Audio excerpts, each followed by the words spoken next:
Bismillahirrahmanirrahim. Assalamualaikum warahmatullahi wabarakatuh.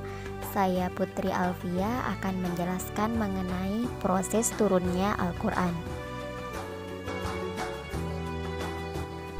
Baik, yang pertama teori turunnya Al-Quran. Teori turunnya Al-Quran dibagi atas 3 teori.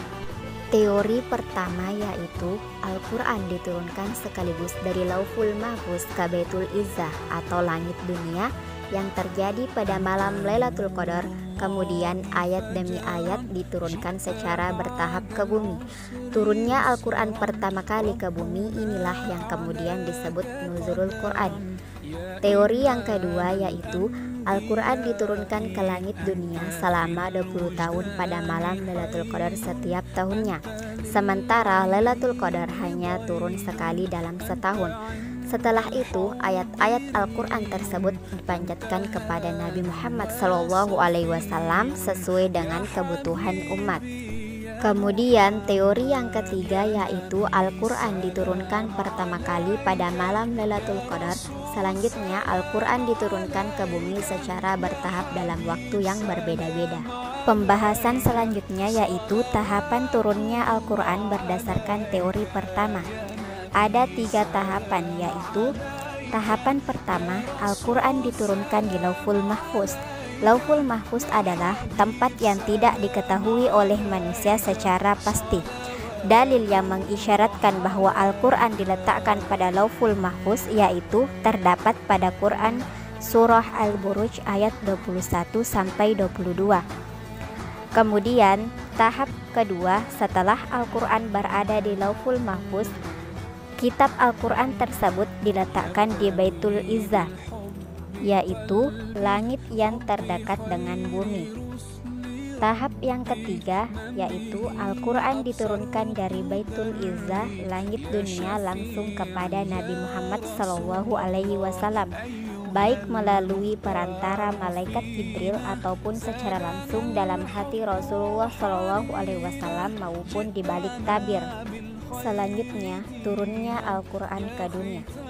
Turunnya Al-Quran ke dunia ditandai dengan penerimaan wahyu pertama oleh Nabi Muhammad SAW, yaitu surah Al-Alaq ayat 1-5 yang bertempat di Gua Hira.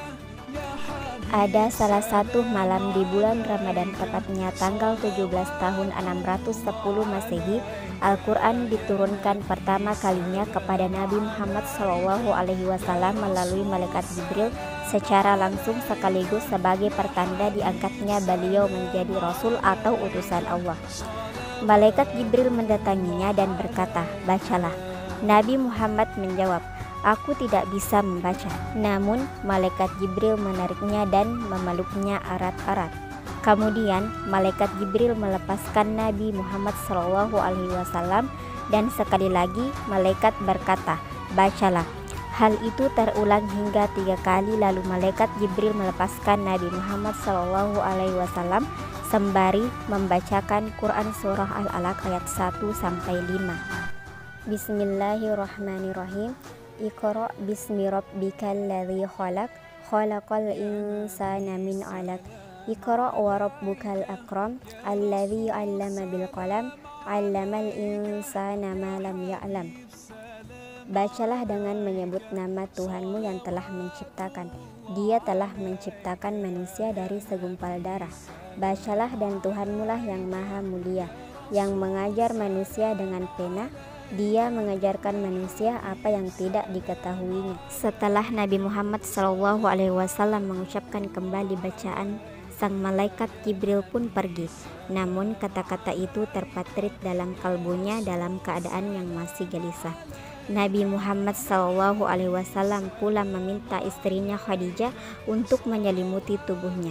Seketika itu menggigil seperti dalam keadaan demam. Nabi Muhammad SAW kemudian menyampaikan apa yang terjadi, lalu berkata, "Sesungguhnya aku mencemaskan diriku." Sang istri Sayyidah Khadijah dengan penuh kasih menenangkan suaminya, "Demi Allah, Allah selamanya tidak akan menghinakan engkau. Sesungguhnya engkau selalu menyambung tali persaudaraan. selalu membantu orang-orang kesusahan, selalu mengupayakan apa yang diperlukan, selalu menghormati dan membela kebenaran. Sebagai kesimpulan, malam diturunkannya Al-Quran adalah malam yang penuh berkah di mana para malaikat turun ke bumi untuk mendoakan setiap hamba yang melakukan ibadah. Semoga kita senantiasa termasuk golongan ahli ibadah dan diridhoi oleh Allah Subhanahu wa Ta'ala. Amin. Itulah tadi penjelasan dari saya mengenai proses turunnya Al-Quran. Semoga bermanfaat. Wallahul muwaffiq ila aqwamit thariq. Assalamualaikum warahmatullahi wabarakatuh. Ya Rasul salam alaika, ya Habib salam alaika, salam